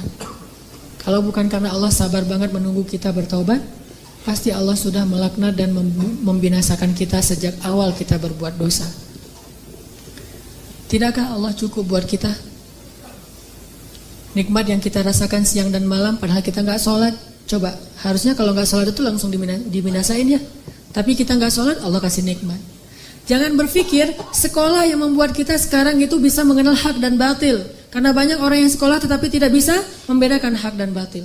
Jangan berpikir orang lain yang menyadarkan kita. Sesungguhnya Allah lah yang menyadarkan kita. Sehingga dengan cara Allah akhirnya kita berubah 100%. Dari dulunya gak bisa ngaji sama sekali, sekarang bisa belajar ngaji dan bahkan udah bisa ngaji. Yang dulunya sama sekali jangankan masuk ke masjid, ngelihat masjid juga kadang-kadang malas gitu, sekarang bisa jadi orang yang di shaf pertama masjid, bahkan jadi imam, jadi muazin. Rahmat dari siapa kalau bukan dari Allah Subhanahu Wa Taala? Nanti di akhirat dengan dosa kita yang banyak, tapi sekali kita mengatakan astagfirullahalazim, itu udah cukup untuk Allah punya alasan mengampuni semua dosa-dosa kita. Kita mencela Allah 1000 kali, lalu kita bilang astagfirullah sekali, 1000 kali itu Allah lupain. Udah gak apa-apa, aku ampunkan dosa hambaku. Saking senangnya Allah kepada kita yang bertobat, itu seperti kalau bahasa Nabi mah seperti seorang keluarga, satu keluarga yang menunggu kedatangan orang yang paling dia cintai, yang pergi jauh dan lama tidak pulang. Begitu dia datang, mereka akan menyambutnya dengan sangat bahagia. Kalau kita berbuat keburukan, Allah kasih kita satu dosa supaya gampang diampunin. Tapi kalau kita berbuat kebaikan, Allah kasih kita 10 kali pahala supaya bisa menutupi dosa-dosa kita.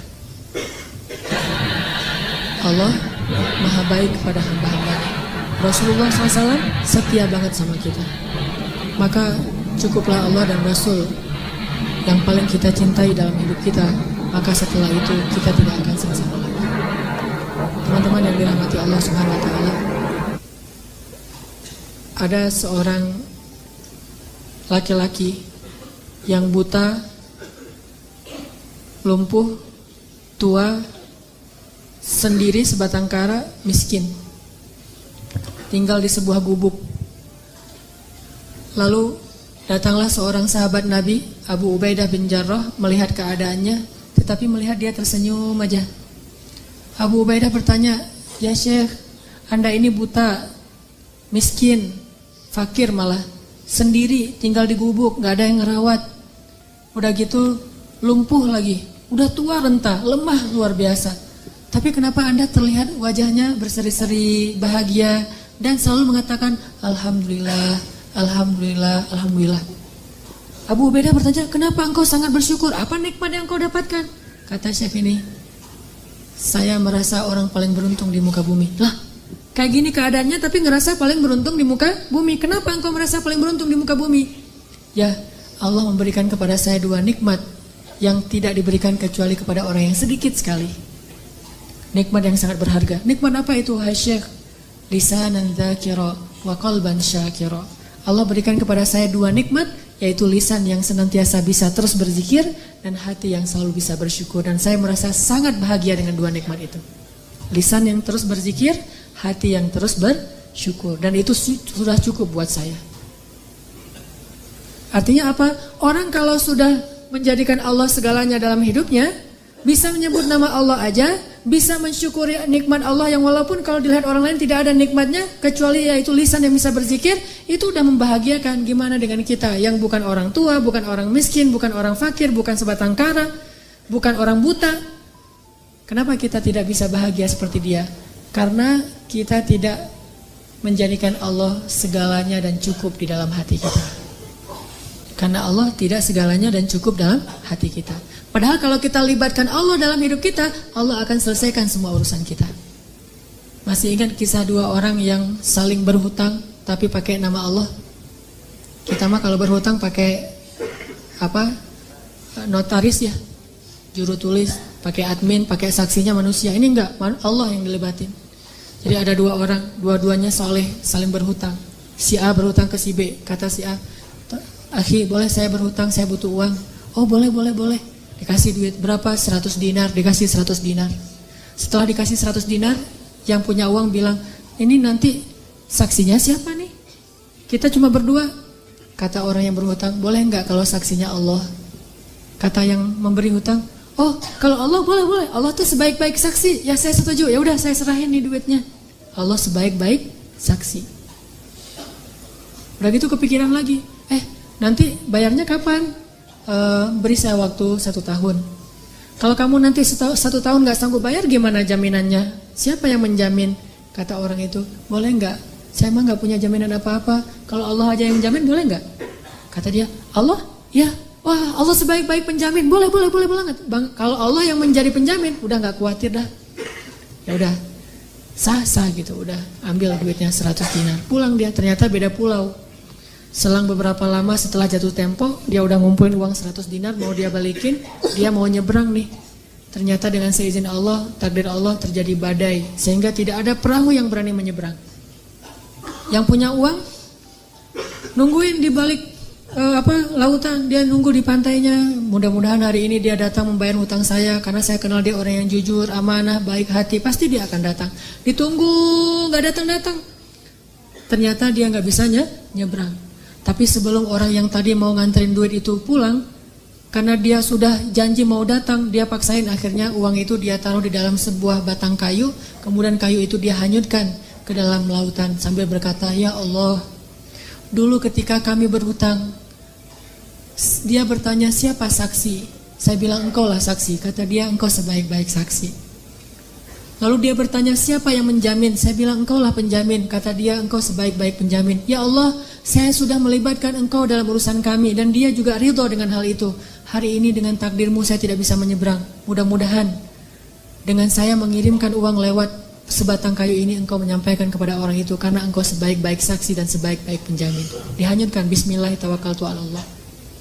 Orang yang nunggu di seberang, karena udah sore akhirnya dia pulang. Sebelum dia pulang, dia lihat ada sebatang kayu yang terapung-apung. Dia ambil untuk jadi kayu bakar di rumahnya untuk menghangatkan tubuh. Pas dia belah di rumahnya, dia temukan bungkusan dan dia buka, ada uang 100 dinar. Ada surat di situ, "Akhi, maaf saya nggak bisa menyeberang, soalnya terjadi badai yang luar biasa di sebelah sana.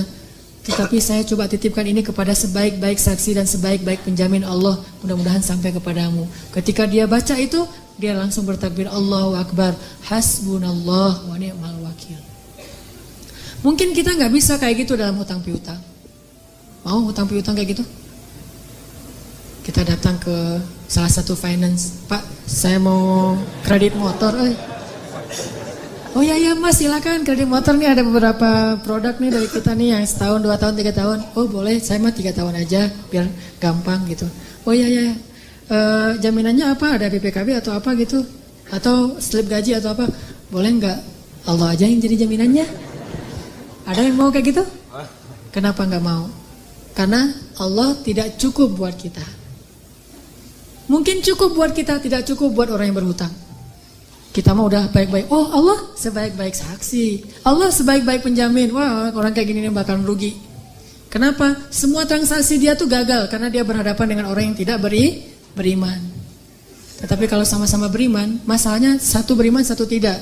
Memang nggak akan rugi, tetap Allah ganti. Cuman masalahnya kan agak-agak melas gitu ya. Gimana? Uang saya nggak balik-balik, ada aja alasan. Saya ketuk pintu rumahnya nggak dibukain, saya telepon nggak diangkat, saya SMS nggak di-read. Ini kalau kita berinteraksi dengan orang yang tidak menjadikan Allah sebagai hasbiyallah. Setidaknya kalau kita bertransaksi, ucapkan bismillahirrahmanirrahim. Kita mau tidur, bismillahirrahmanirrahim. Libatin Allah dalam semua aktivitas kita deh. Dan itu cukup sekali buat kita. Gak akan rugi. Satu-satunya nama yang kalau kita ucapkan itu gak rugi adalah nama Allah. Kita nyebutin nama ibu, kadang gak ngaruh. Tapi kalau kita nyebut nama Allah subhanahu wa ta'ala, itu luar biasa buat kita. Bahkan orang yang ahli maksiat pun kalau nyebut nama Allah, Allah selamatkan. Sedikit aja kita nyebut nama Allah, Allah udah langsung mengubah takdir untuk kita. Masih ingat kisah orang laki-laki di zaman Nabi Musa? Nabi Musa tanya kepada Allah, ya Allah, siapakah orang yang paling rendah nilainya di matamu di antara umatku? Kata Allah, itu laki-laki yang kalau sholat paling belakang. Cari sama Nabi Musa, oh itu yang masbuk permanen. Jadi istiqomah banget untuk masbuk. Asal sholat pasti masbuk. Dan masbuknya itu bukan masbuk rakaat kedua, masbuk salam.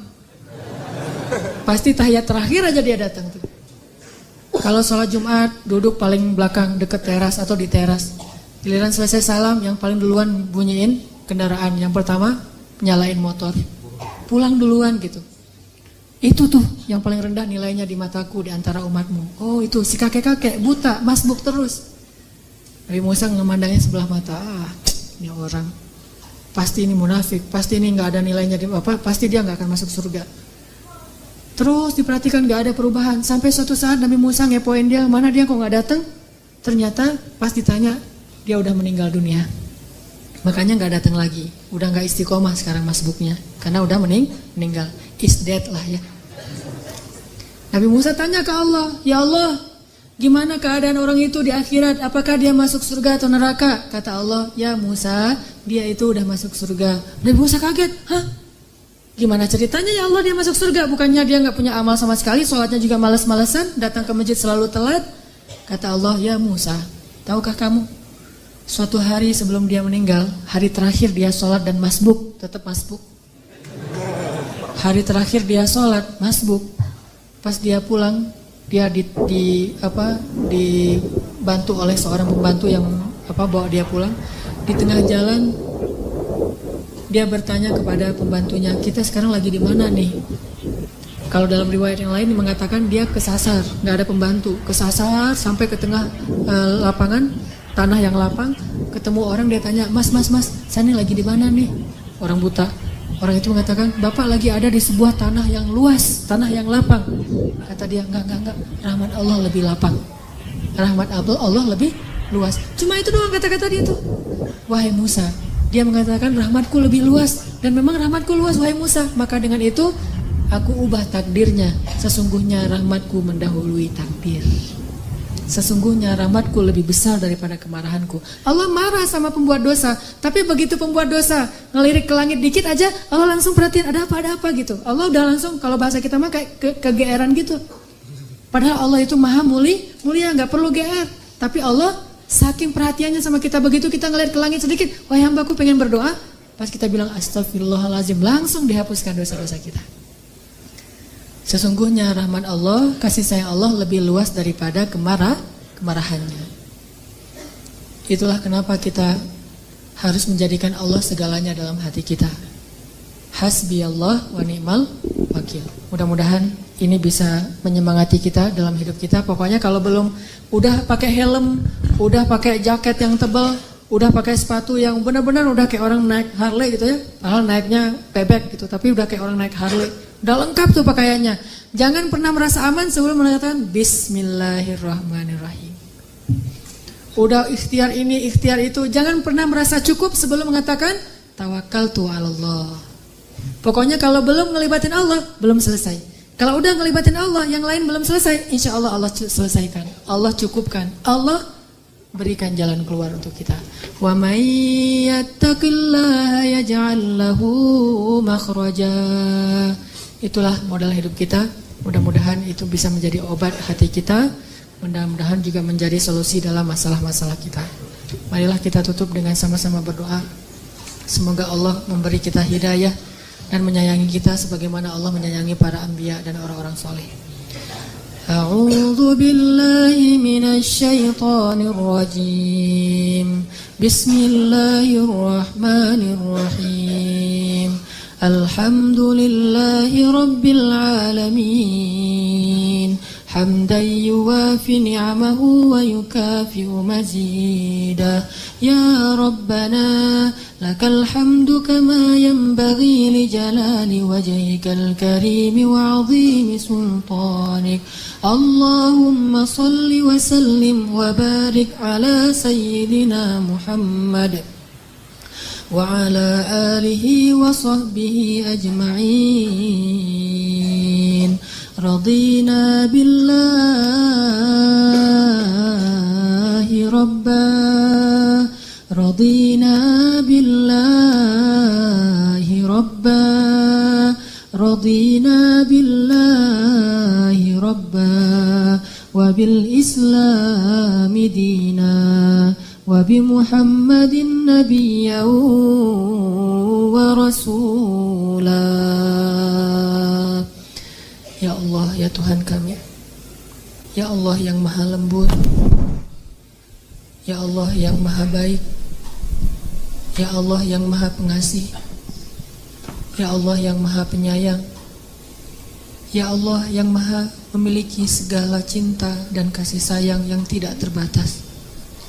Ya Allah, Engkaulah yang memberi kami rezeki sepanjang hidup kami, Engkaulah yang memelihara kami, Engkaulah yang mengurus kami siang dan malam.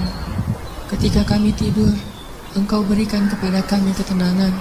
Ketika kami bangkit dari tidur kami, Engkau memberikan kepada kami rezeki dan karunia anugerah yang tidak terhitung jumlahnya, ya Allah. Ya Arhamar Rahimin. Engkaulah yang menciptakan kami, dan Engkau sebaik-baik pencipta. Engkaulah yang membentuk rupa kami, dan Engkau sebaik-baik pembentuk rupa. Engkaulah yang menggenggam hati kami, dan Engkau sebaik-baik yang menggenggam hati. Ya Arhamar Rahimin, kepadamulah kami berserah diri, ya Allah.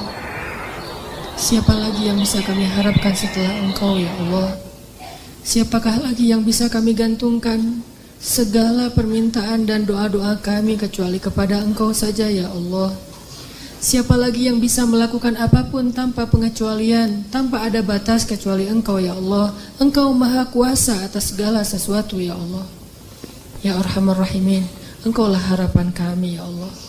Engkaulah harapan hidup dan mati kami, ya Allah. Engkaulah harapan dalam setiap tangis dan air mata kami, ya Allah. Engkaulah harapan ketika hati kami dalam keadaan sedih, ya Allah. Engkaulah harapan ketika kami merasa sendiri, ya Allah. Tidak ada yang seperti-Mu, Engkau yang maha agung dan maha sempurna, ya Allah. Ya Arhamar Rahimin, Rabbal Alamin, Tuhan alam semesta, pencipta dan pemilik langit dan bumi. Ampunkanlah dosa-dosa kami, ya Allah. Ampunkanlah kesalahan-kesalahan kami, ya Allah. Malu kami menyebutkan satu persatu dari dosa-dosa kami itu, ya Rabb. Malu jika kami harus menyebutkan kesalahan-kesalahan kami di masa yang lalu, ya Allah. Bahkan mengingatnya saja kami malu, ya Allah. Betapa hinanya diri kami jika kami melihat dosa-dosa yang kami lakukan selama ini, ya Allah. Betapa rendahnya diri kami di antara orang-orang soleh jika seandainya mereka tahu perbuatan-perbuatan kami ketika kami sendiri. Dosa yang kami sembunyikan, ya Allah. Engkau tahu betul apa yang kami lakukan, ya Allah. Ampunkanlah kesalahan kami, ya Allah. Mungkin dulu kami pernah berzina, ya Allah. Dan kami tahu itu perbuatan dosa besar yang tidak sanggup kami membayangkan betapa besar siksaan terhadap dosa itu, ya Allah. Tetapi Engkau menunggu kami bertobat, dan hari ini kami datang ke hadapan-Mu dan meminta ampun kepada-Mu ya Allah. Mungkin dulu kami sering minum khamar ya Allah. Mungkin kami sering meneguk minuman yang telah Engkau haramkan, padahal kami tahu itu haram bagi kami ya Allah. Dan yang lebih pasti lagi, kami sering meninggalkan sholat ya Allah. Kami tidur di waktu subuh, kami baru bangun ketika matahari sudah panas, dan kami tidak merasa berdosa akan kesalahan-kesalahan itu ya Allah. Kami mendengar nama-Mu dikumandangkan di dalam azan-azan di menara-menara masjid. Allahu Akbar, asyhadu an la ilaha illallah, hayya 'alas shalah. Kami mendengar Engkau memanggil kami datang ke rumah-Mu, tetapi kami mengabaikan panggilan-Mu. Kami meneruskan pekerjaan, kami meneruskan permainan, kami meneruskan aktivitas dan perbuatan-perbuatan sia-sia kami. Kami mengabaikan panggilan-Mu ya Allah. Tetapi ketika kami punya masalah, kami berharap Engkau mendengar permintaan kami ya Allah. Ketika Engkau memanggil kami, kami menutup telinga kami. Tetapi ketika kami memanggil Engkau, kami ingin Engkau segera mengabulkan doa-doa kami. Betapa egoisnya hamba-Mu ini ya Allah. Ampunkanlah dosa-dosa kami ya Allah. Sungguh rugi kami menjadi hamba jika Engkau tidak mengampuni dosa-dosa kami ya Allah. Jika Engkau tidak memaafkan kesalahan kami, betapa rugi ibu yang telah mengandung dan melahirkan anak seperti kami ya Allah. Jangan biarkan setiap tetes keringat ayah kami sia-sia karena dosa-dosa yang belum Engkau ampunkan untuk kami ya Allah. Jangan biarkan setiap tetes susu ibu kami sia-sia karena kami tumbuh menjadi anak-anak yang durhaka dan tidak diampuni dosa-dosanya ya Allah. Ampunkanlah dosa-dosa kami ya Allah. Sungguh kami masih merasakan dampak dari dosa itu di dalam hati kami sekarang ini ya Allah. Kami tahu hanya dosalah yang membuat hati kami menjadi keras. Dosalah yang membuat kami tidak khusyuk di dalam sholat. Dosalah yang membuat kami tidak menangis ketika membaca ayat-ayat-Mu. Dan sampai hari ini kami masih merasakan kerasnya hati kami karena dosa-dosa kami di masa lalu ya Allah. Kami tahu Umar bisa menangis ketika membaca ayat-ayat-Mu, tetapi kami belum bisa menangis sepertinya ya Allah. Pasti karena dosa yang belum Engkau ampuni ya Allah. Kenapa ya Allah? Apakah kami masih banyak kesalahan dalam beramal sehingga tidak layak diampuni? Maafkanlah amal-amal kami yang kurang itu ya Allah. Banyak orang yang bisa sholat malam dan khusyuk di dalam sholatnya. Tidak mungkin kami tidak mampu bangun malam hari padahal kami sehat, kecuali dihalangi oleh dosa-dosa kami sendiri ya Allah. Ampunkanlah dosa-dosa kami ya Allah. Kami sadar sampai hari ini masih banyak dosa, dan buktinya kami belum bisa maksimal dalam mengingat-Mu ya Allah. Hati kami belum wajilat ketika mendengar nama-Mu ya Allah. Pasti itu penyebabnya adalah dosa ya Allah. Kami sadar dan yakin masih banyak dosa karena hati kami masih senantiasa dalam keadaan sedih, khawatir, dan tidak pernah bisa bersyukur ya Allah. Kami sering mengeluh, kami merasa tidak bahagia, kami merasa selalu ada kurang dalam hidup kami. Kenapa? Karena kami banyak dosa ya Allah. Yang menjadikan hati seseorang tidak bahagia hanyalah dosa, dan kami masih merasakan itu ya Allah. Pasti masih ada dosa yang belum Engkau ampuni. Apakah karena ada orang yang masih sakit hati kepada kami ya Allah? Ajarkan kami bagaimana meminta maaf kepada orang itu ya Allah. Ampunkan dosa-dosa kami ya Allah. Ya Arhamar Rahimin. Sebagai seorang suami, pasti kami sering membuat istri kami menangis karena kezaliman kami ya Allah. Apa yang harus kami lakukan agar istri kami bahagia ya Allah? Ajarkan kami dan jangan biarkan kami terus-menerus setiap hari menambah dosa karena zalim kepada pasangan kami ya Allah. Sebagai anak, kami yakin orang tua kami sering menangis karena kami ya Allah.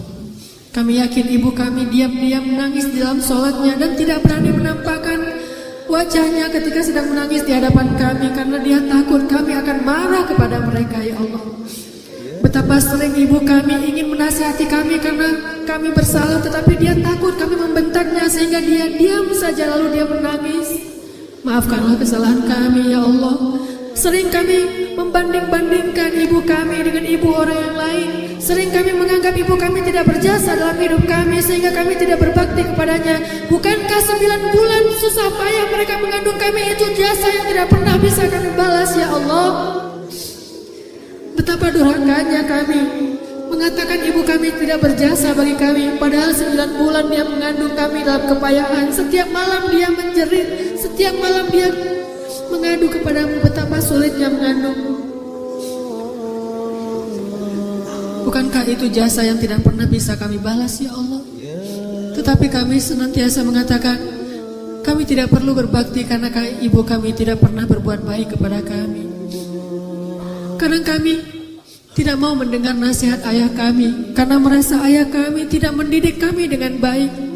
Bukankah diam-diam dia mengeluarkan keringat setiap hari untuk menafkahi kami ya Allah? Dia merasa dia tidak cukup ilmu untuk mendidik kami, tetapi dia menggunakan semua tenaga, pikiran dan waktunya untuk menafkahi kami agar kami belajar kepada orang yang lebih pantas daripada dirinya ya Allah. Ayah kami sadar dia tidak punya banyak ilmu untuk mengajarkan kami agama. Untuk itulah dia menafkahi kami belajar kepada ulama, belajar ke sekolah-sekolah yang baik agar kami mendapatkan ilmu yang lebih pantas. Dia tidak mengajarkan kami sholat, tetapi dengan harta dan nafkahnya lah kami belajar sholat. Dia tidak mengajarkan kami tentang agama, tetapi dengan nafkahnya lah kami belajar agama ya Allah. Maafkanlah dosa-dosa kami kepada orang tua kami. Kami lupa ya Allah. Kami lupa kebaikan orang lain kepada kami. Kami hanya selalu mengingat kebaikan kami kepada orang lain. Kami lupa kebaikan pasangan kami kepada kami. Kami hanya ingat sedikit pengorbanan kami kepada mereka, sehingga kadang kami merasa lebih baik daripada mereka ya Allah. Ya Arhamar Rahimin, kami rindu kepada Rasulullah Sallallahu Alaihi Wasallam. Sampaikanlah salam rindu kami kepada Nabi Muhammad ya Allah. Kami tidak pernah melihat Rasulullah selama kami hidup di dunia ya Allah. Dan jangan sampai kami juga tidak bisa bertemu dan melihat Rasulullah nanti di akhirat ya Allah. Para sahabat Nabi-Mu, mereka pernah bertemu dengan Rasulullah, duduk di sebelah Rasulullah, memeluk Rasulullah di dunia. Dan mereka juga akan dijanjikan bertemu lagi dengan beliau di akhirat. Sedangkan kami ya Allah, bahkan di dunia pun kami tidak pernah melihat beliau. Ketika kami datang ke kota beliau di Madinah, bahkan kami tidak bisa melihat kuburan beliau secara langsung ya Allah, kecuali dari balik pagar ya Allah. Kami tidak pernah melihat Rasulullah di dunia. Izinkanlah kami untuk menatap wajah beliau yang indah nanti di akhirat ya Allah. Kami ingin mengadukan perihal kami kepada beliau. Kami ingin minta maaf kepada beliau karena kami belum setia mengikuti sunnah-sunnah beliau ya Allah. Ya Arhamar Rahimin, jadikanlah kami tetangga Rasul-Mu nanti di dalam surga Firdaus. Ya Allah, anugerahkanlah kepada kami keluarga yang menjadi penyejuk hati kami ya Allah. Tidak ada yang lebih berharga setelah Engkau dan Rasul-Mu bagi kami kecuali keluarga yang sakinah, mawaddah, warahmah ya Allah. Bukan harta yang membahagiakan kami ya Allah. Bukan bisa berjalan ke seluruh negeri yang bisa membuat kami bahagia ya Allah. Tetapi melihat senyum pasangan kami, melihat senyum anak-anak kami, itulah yang paling berharga dalam hidup kami ya Allah. Anugerahkan kepada kami keluarga seperti itu. Keluarga yang senantiasa kami bisa melihat merekahnya senyum di wajah mereka ya Allah. Anak-anak yang senantiasa menegakkan sholat ya Allah. Istri dan suami yang senantiasa saling tolong menolong dalam kebaikan dan ketaatan ya Allah. Ya Arhamar Rahimin, anugerahkanlah kepada pemuda-pemuda Islam jodoh yang soleh soleha ya Allah. Anugerahkanlah kepada pemuda-pemuda Islam istri-istri yang solehah. Kepada pemudi-pemudi Islam, suami-suami yang menjadi imam yang baik untuk mereka ya Allah. Allahumma unsuril Islam wal muslimin. Ya Allah, hari ini pasti banyak masih di antara kaum muslimin yang menangis karena kelaparan di negeri-negeri yang terjajah itu ya Allah. Palestina, Gaza, Suriah, Irak, Yaman, Rohingya, Nigeria, Kongo, Afrika. Di seluruh dunia banyak kaum muslimin yang tertindas ya Allah. Banyak perempuan-perempuan yang dihina ya Allah. Banyak orang tua yang diinjak-injak ya Allah. Banyak kaum muslimin yang kehilangan harta, rumah mereka ya Allah, bahkan kehormatan mereka ya Allah. Ya Arhamar Rahimin, tolonglah kaum muslimin di seluruh dunia ya Allah. Ya Allah, kami cinta dengan Masjidil Aqsa. Demi Engkau ya Allah, demi Engkau yang menggenggam jiwa kami di dalam genggaman-Mu ya Allah. Kami bersumpah atas nama-Mu ya Allah. Kami cinta dengan Masjidil Aqsa ya Allah. Jadikanlah kami salah satu di antara pembebas Masjidil Aqsa. Ya Allah, kami meminta kepadamu ya Allah, di dalam rumahmu ya Allah, di dalam majelis yang Engkau cintai ini ya Allah, kuburkan jasad kami di dalam tanah Masjidil Aqsa ya Allah. Kuburkan jasad kami di dalam tanah yang Engkau berkahi di dalam Masjidil Aqsa ya Allah. Tumpahkanlah darah kami mengalir sebagai darah para syuhada ya Allah. Janganlah Engkau matikan kami di atas tempat tidur kami yang empuk ya Allah. Matikanlah kami di tangan musuh-musuh-Mu ya Allah. Matikanlah kami di tangan orang-orang yang kufur kepadamu ya Allah. Setelah kami berjuang dan Engkau ridho kepada kami ya Allah. Rabbana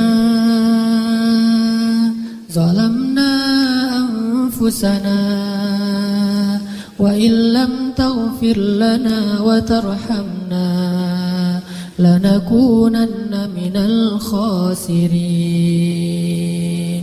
Rabbana atina fid dunya hasanah wa fil akhirati hasanah wa qina adzabannar. Ya Allah, kami berlindung kepadamu dari su'ul khatimah. Kami berlindung kepadamu dari azab kubur. Kami berlindung kepadamu dari neraka jahanam. Amin ya rabbal alamin.